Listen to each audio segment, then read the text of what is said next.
We welcome everyone joining us on our final edition of the Stingers Up Sacramento State Football Podcast. I'm Jason Ross. Sad to say it is our final edition for the 2023 season because the season came to an end last weekend in South Dakota. Vermillion, South Dakota, in the first ever matchup between the Coyotes and the Hornets, but it's the 3 seed. That moves on with the victory. We will recap that. We'll also get kind of a season finale interview and conversation with the head coach, Andy Thompson, to look back on the year and look ahead to the offseason for Sacramento State football. So let's get into the game, though. Last Saturday in South Dakota and Vermillion, it was the Coyotes, the 3 seed. That got it done because of the way it began. Their defense was good. You could just tell that. Their stats suggested it. The way they played suggested it. And the Hornet defense, though, was hanging tough early on. Each team couldn't do much early. Finally, the Coyotes had a promising drive, but the Hornets held them to just 3. So it was 3-0, and then the Hornets would make one of their few mistakes in the game as they committed the first turnover. 2nd and 15, Bennett to throw, looks over the middle, ball tipped, intercepted. It was in the hands of Carlos Hill, then picked off by Josh Gaines off the tip at the Hornet 34-yard line. So 3-0 after this point with the turnover. Coyotes on the move. We transition to the very early part of the second quarter, and the Coyotes convert a 3rd and long to get the game's first touchdown. All right, trips left. Galbraith is the tight end to the right. He's one of their best receivers. He goes in motion. Now back to throw is Bauman. Throws toward the end zone in traffic. Caught. Touchdown. Oh, the Hornet defense looked like it was there, but it's caught for a score. And it's Javion Phelps into the end zone. 9-0 South Dakota. I'm not sure the receivers ran perfect routes because 2 of them ended up right behind each other, but the pass was right on target. A play fake to start it, and then a lobbed pass in the middle. And did you see the receiver behind there crossing the same route? But the Hornet defenders didn't pick it up in time. So 10-0 at this point, Coyotes with the lead. And then another costly turnover for Sacramento State. And this one not only was a turnover, but a scoop and a score. Bennett looks like another busted play. He'll keep it. Oh, and lost the ball. It's loose, and South Dakota has picked it up, and they're going to take it back for a score. Mykese Grace goes the distance on the fumble by Bennett. It's a 53-yard return, and now South Dakota is up 16-0. Bennett got hit up very high on the body instead of a normal tackle, up around the shoulder, and it forced the ball to squirt out of there. So it's 17-0, and we're 15 minutes and 43 seconds into the game. Down 3 scores. Hornets were in a bad way, and it would get worse because starting quarterback Caden Bennett would get hurt. Well, how did the Hornet offense now answer back and regroup? Caden Bennett. Last two of his last 2 plays, and he fumbled it out of his hands, scoops it up. Now we'll look to create something, and Caden Bennett got something out of nothing. It just squirted out of his hands. Wow. Like a bar of soap. Oh, and Caden's hurt. Yeah, Caden is definitely hurt. He's favoring that right shoulder. Oh, no, that's the end so of Bennett. Carson Camp comes in. Well, this is Disney movie for you. Carson Camp played 2 years at South Dakota. I heard some of the crowd knows it. I heard a few boos from the crowd because he transferred from South Dakota. Yeah, they are booing. He is hearing the boos right now for Carson Camp on 2nd down and 9. Camp to throw. Steps up in the pocket, looks downfield. It's caught by Carlos Hill. Hill advances it for a Hornet first down. He was ripped down by his jersey from one hand while on his back by Mogensen. Give this crowd credit for knowing that was Camp because remember, Conklin has been playing in East 17. This crowd knew that their former quarterback was in. He went in the portal and came to Sac State. So at this point, it's looking bleak for the Hornets. You got your starting quarterback hurt. Carson Camp hasn't played in weeks, but we knew this going in, that the coaching staff was looking at Camp, gave him a lot of intel during practice about South Dakota, where he transferred from, and they were going to go to him if they needed to, and in this case, they needed to because Caden got hurt. And so Carson Camp came in, led a drive, and finally the Hornets would score. What does Bobby Frescas call here? A lot of times they show the wing T. That's the formation they have. Kuntz is in the backfield. Flanked on the right is Tao Tolliver. On the left, it's Fulcher. Fulcher goes in motion. Toss to Fulcher. Fulcher up the middle. Goes low, and he's in. Touchdown, Hornets.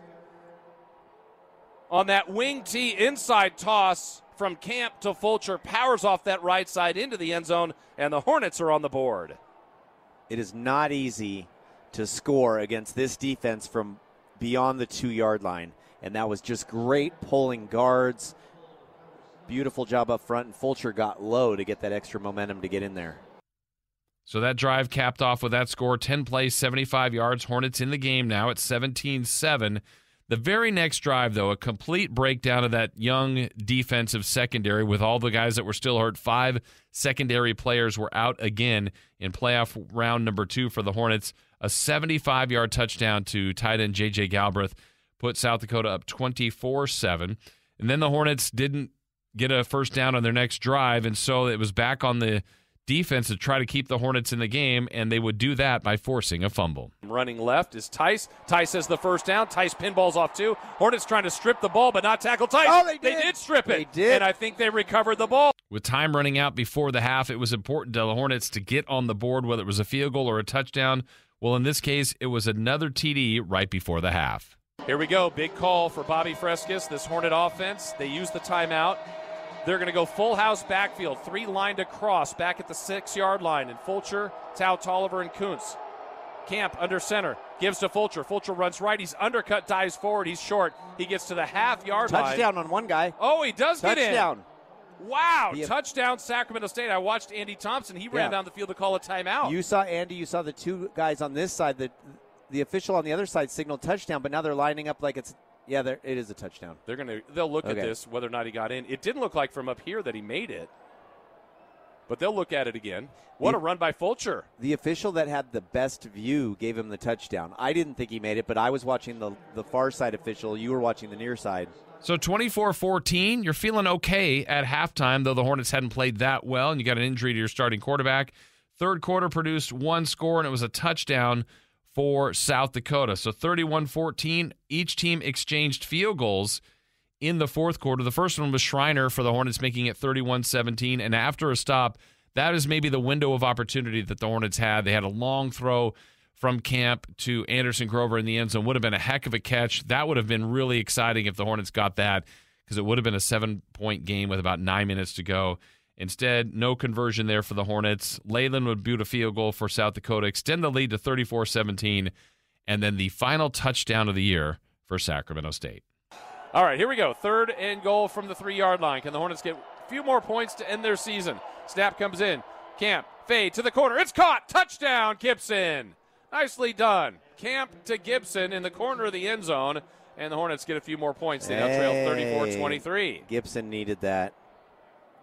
That was well thrown. And, yeah, really well thrown because the coverage was tight on that play. Gibson came into the game with 32 receptions.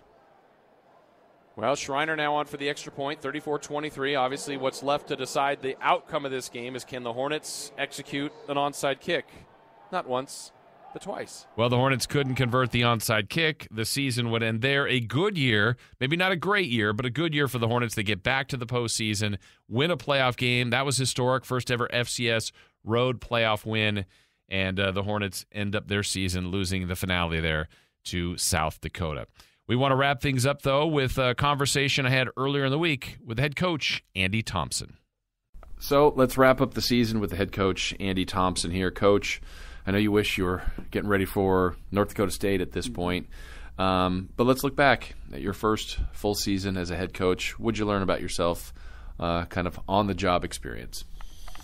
I think I learned that, each week is different, and trying to get a team ready to be at their best is difficult. I thought in moments during the season we really did look good and played good football, and then other times there's a lot of things we need to improve. I know that sounds very generic, but going through the process of being the head coach, I learned a lot day to day and weekly. I think the one thing I took from it is the consistency we need to have to be conference champions and to go farther in the playoff has to improve. I think our effort and our state of kids trying is awesome, and I think that really helped us in our wins. But we got to continue to try to push the envelope with the details of every part of the program, and I'm hoping, learning from the experiences I had this year, that I'll get a chance to help everybody with that. So when you're chasing that consistency, I mean, I'm sure that's not just Saturdays. Is that, workouts, games, practices, film stuff? Like what are those elements to help you get to there? Every day, yeah, I think that's for sure. And then, listening. I got to do listening. I spent the last 3 days listening to the coaches and the players and getting feedback, and then evaluating. I think that's the other word that comes, evaluating what we need to do and how we need to do it, and then putting a plan together on how we're going to go attack that. And so, listening as a leader, you got to do, because some of your best answers will come from people that are in your program that know, hey, why don't we try this or do that? And then as a leader, you have to evaluate and say yes or no, we're going to do it this way and we got to go forward. So trying to do that, but I do think we'll have a plan. We've got some guys coming back that are good football players. We're recruiting every day. That's a huge part of this next step in the next 2 weeks, and really until June 1st. And when we start summer, we'll keep adding to our roster to try to make it as strong as possible so that we'll have a great fall. We need to continue to build depth, and some of the issues we had this year were, the injuries came up, and having enough depth so that we can play good football with not just all young guys. And those guys got a chance to improve, and they'll get better from it. But we got to have more depth in our roster from juniors, seniors, sophomores. I'm curious on kind of those exit meeting talks you had with coaches that have been here for a while, or new coaches versus players as well. Were you hearing the same universal theme kind of from the players and coaches on the year? Yeah. When you got as many players and many coaches as we have, you get a lot of different opinions, which is can be good and bad. Yeah. But I do think we have a lot of people that have been a part of those 4 consecutive playoff runs. Yeah. And as the head coach, you can't put they know what it takes to get there. How we get to the next step and how we continue to improve, from the guys that came in to the guys that are here is really what we're all striving for.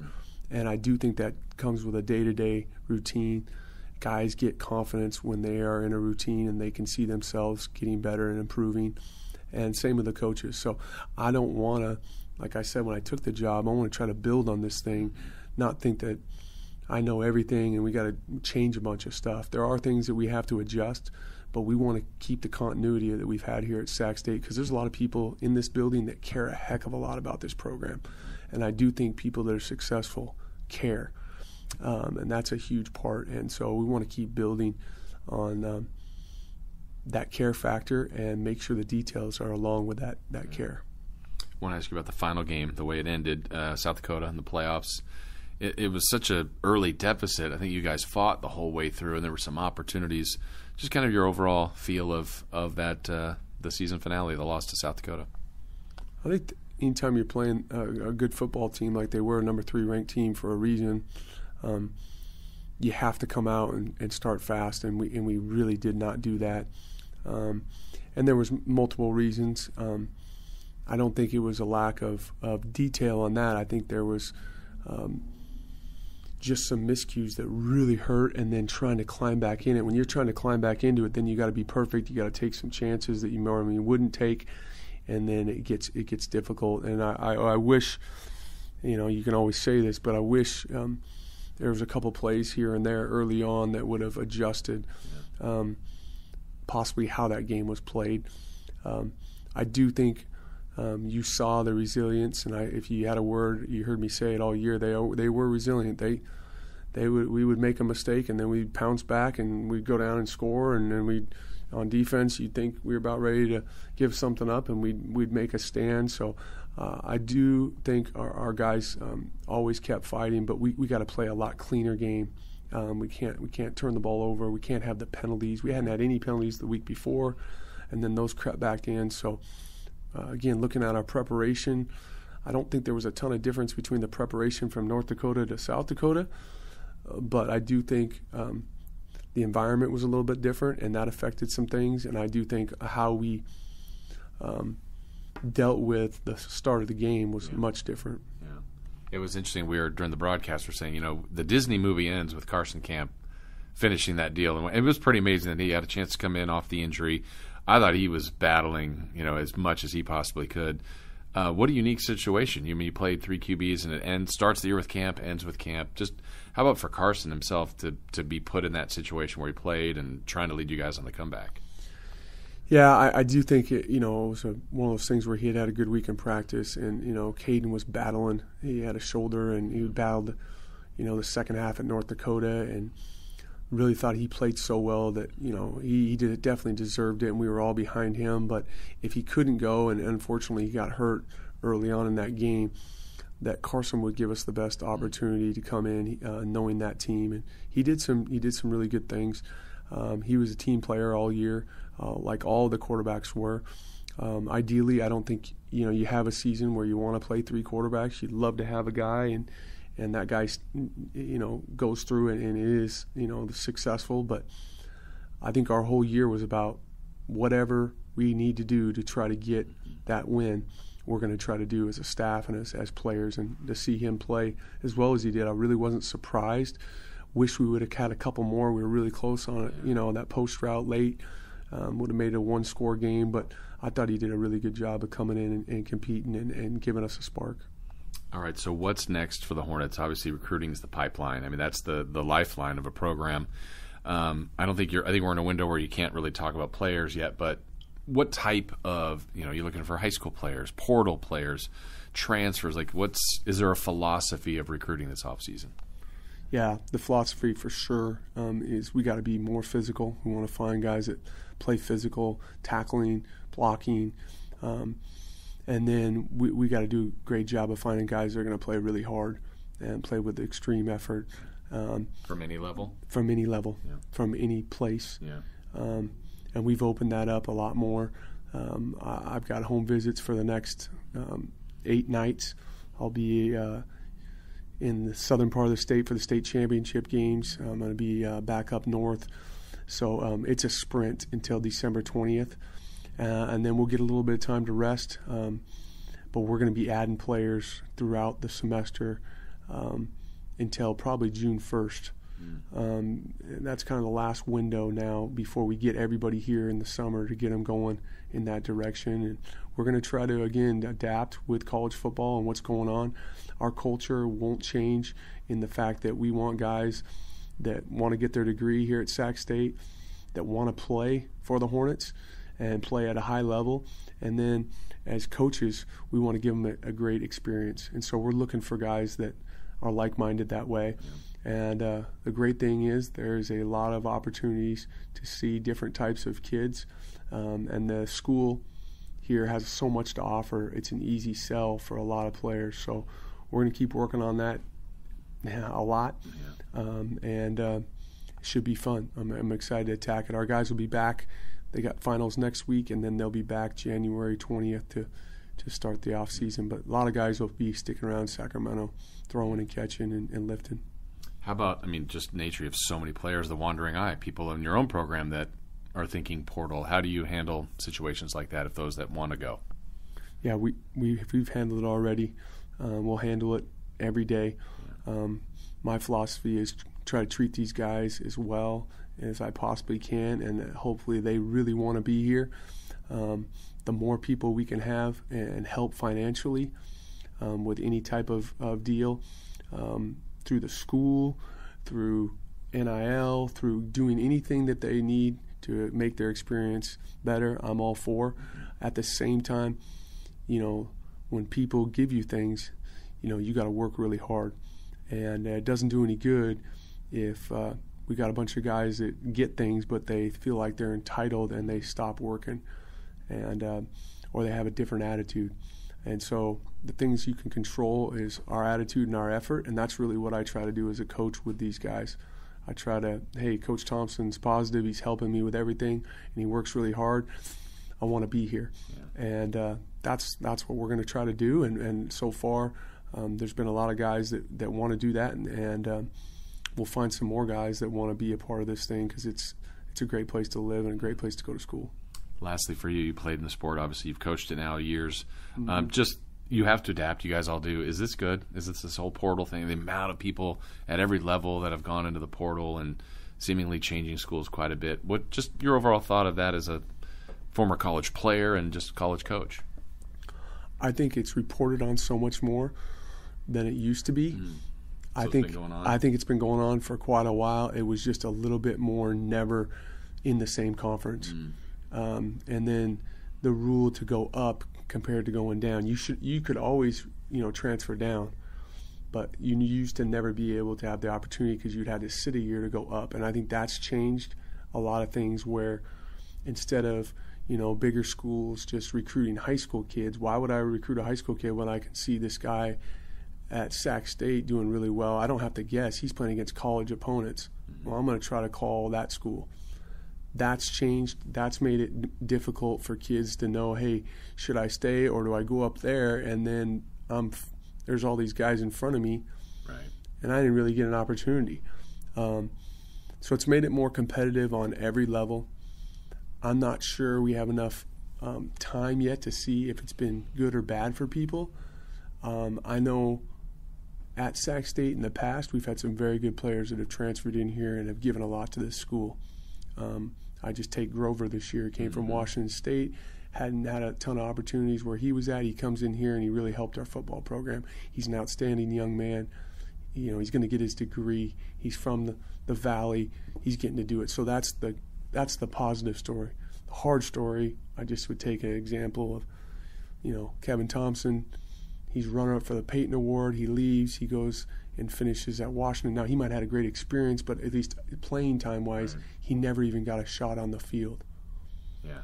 And he finished not even getting an opportunity to play. Yeah. Those are the pluses and minuses of the transfer portal. I feel like people are happy when they feel like they're in control of their own destiny.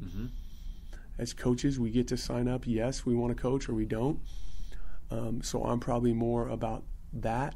At the same time, we are a part of a team, and you have to decide, am I going to be a part of the team or am I not? Yeah. And there's clear boundaries on that, and we want guys that want to be here because, again, this school and alumni are giving so many resources, and we're going to continue to try to ask for the best experience with those resources, but they're giving a lot to this program. Well, Coach, long answer. No, good answer, though. Congrats on your success in year one. I know you're excited already for year two. Your work never ends. Best of luck in recruiting, and we're already looking forward to next season. Thank you. Thank you for all you do for this department and our football program, and it's awesome to work with you. Awesome. Thanks, Coach. All right, thank you so much to all of you. Again, thank you to Coach Thompson, all of you that have made this a regular part of your routine, listening each and every week. That is it for me, and for now, maybe we'll have another pop-up podcast, maybe after recruiting or whatever, but certainly we'll be ready to go for another season next year. Again, we appreciate all of you out there, Hornet fans, that have followed this program, and it's been so much fun the last couple of years watching them succeed. Congrats to the senior class. Thank you to them, the winningest class in school history, 3 back-to-back-to-back championships, 4 playoff runs.